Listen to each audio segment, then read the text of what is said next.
Nabi Hud itu tunduk kepada Habib.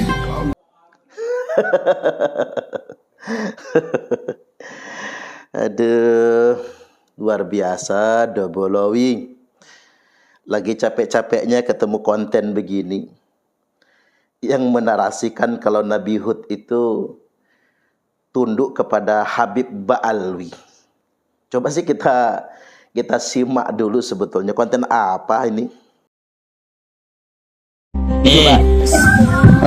Nabi Hud itu tunduk kepada Habib. Bayangin Pak. Anjarati qabri Nabi Hud. Lalu idakhala alayya Nabi Hud wa yata'tu rasahu. Tiba-tiba Nabi Hud nongol katanya, menyerupai wujud.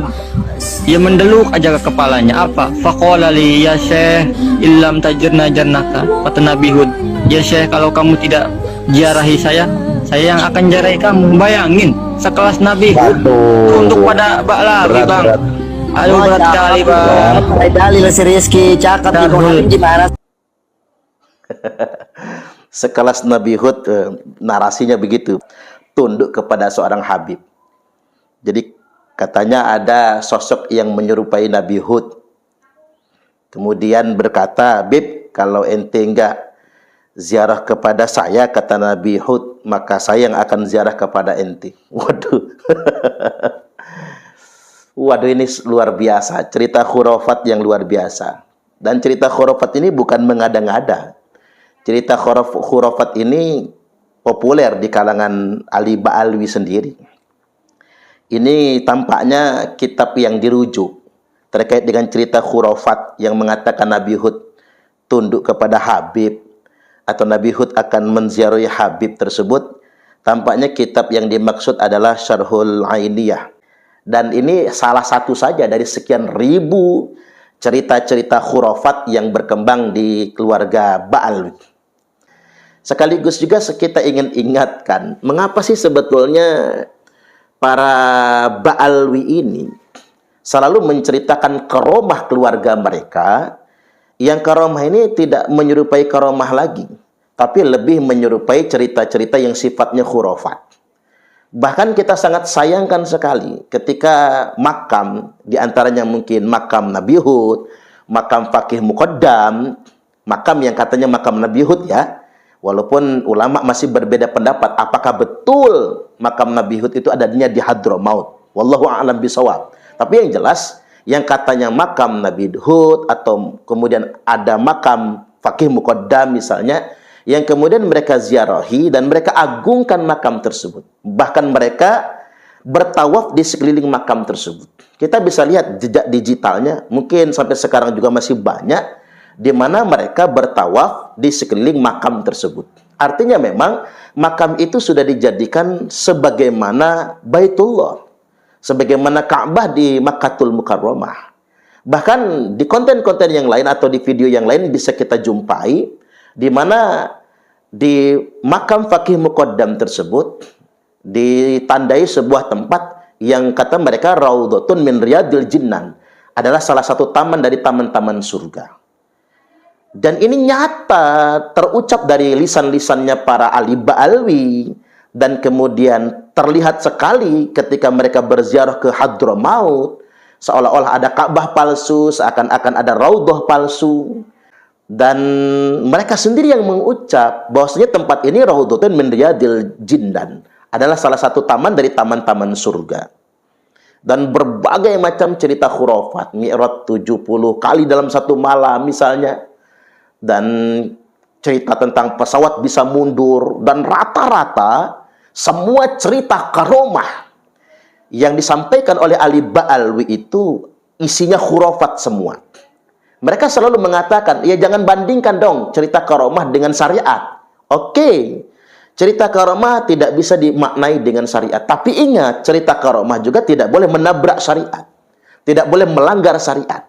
Ketika cerita karomah kemudian melanggar syariat, menabrak syariat, maka ini bukan lagi karomah, tapi ini khurafat. Bahkan orang bisa keluar dari ajaran Islam ketika kemudian meyakini cerita khurafat itu sebagai sebuah kebenaran.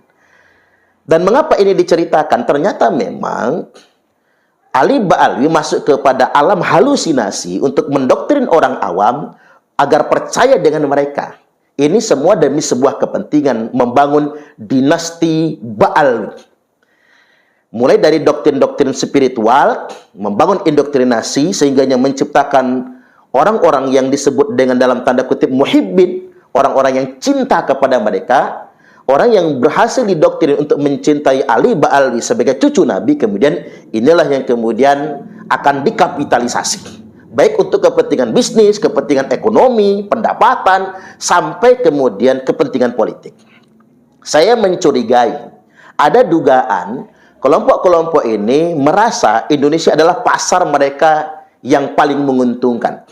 Dan Indonesia adalah negeri yang paling mungkin dikuasai oleh mereka, bahkan secara politik sekalipun.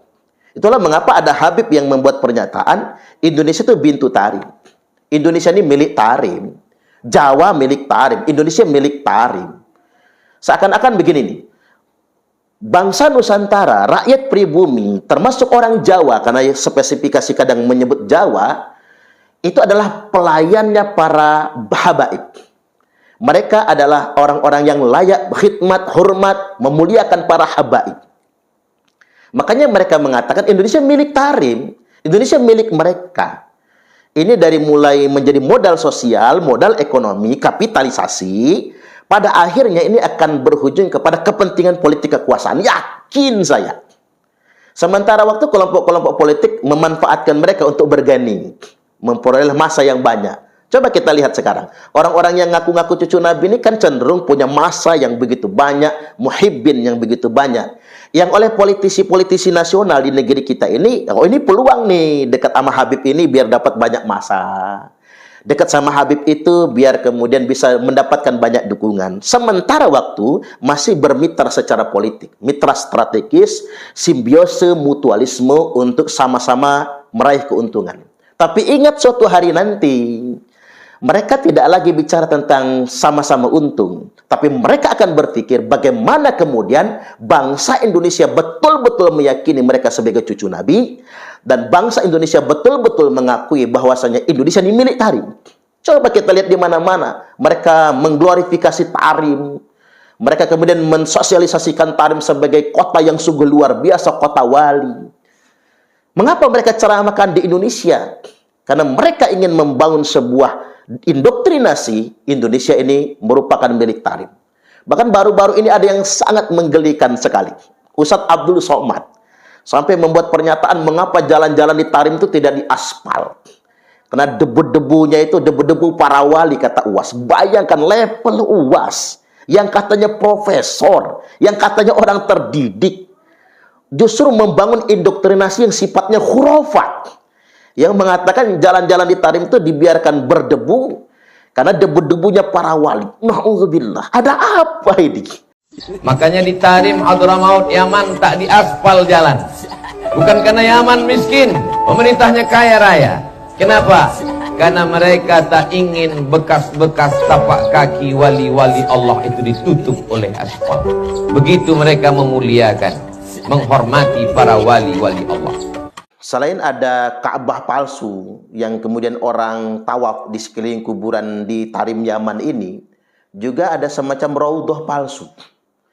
Jadi di Tarim juga ada raudhah palsu. Jadi di sini kita bisa melihat fenomena klan Ba'alwi telah membangun klaim-klaim spiritual keagamaan ini telah menyerupai semacam agama palsu. Ritual-ritual palsu kemudian yang dibangun atas dasar klaim bahwasanya mereka sebagai cucu Nabi. Jadi sebetulnya ini harus segera ditanggapi oleh segenap umat di dunia internasional dan juga mesti diantisipasi oleh semua ulama yang ada di Indonesia. Pusatnya Ali terus di sini. Dan nanti dari sini ke makam Habib Abdullah bin Ali Al-Haddad yang dikatakan jalan menuju makam itu termasuk daripada taman-taman surga. Nah, nanti waktu jalan itu sambil kita berdoa apa yang kita ingin doakan untuk kita, keluarga kita, dan umat Nabi Muhammad semua. Ingat bahwasanya kita semua punya kewajiban untuk meluruskan perkara ini. Yakin percayalah, ini tidak akan pernah merusak ukhuwah Islamiyah. Ini semata-mata ingin meluruskan agar ajaran Islam ini tidak termanipulasi. Agar tidak ada kemudian semacam ersat religion, agama palsu, yang dia mirip dengan agama asli, tapi lantas kemudian ajarannya kemudian berusaha menyaingi agama aslinya. Hari ini kita disodorkan dengan sekelompok orang yang ngaku-ngaku cucu Nabi, tapi mereka ingin dimuliakan, minta dihormati, dan minta dilayani seolah-olah mereka adalah Nabi. Ini kan parah ini.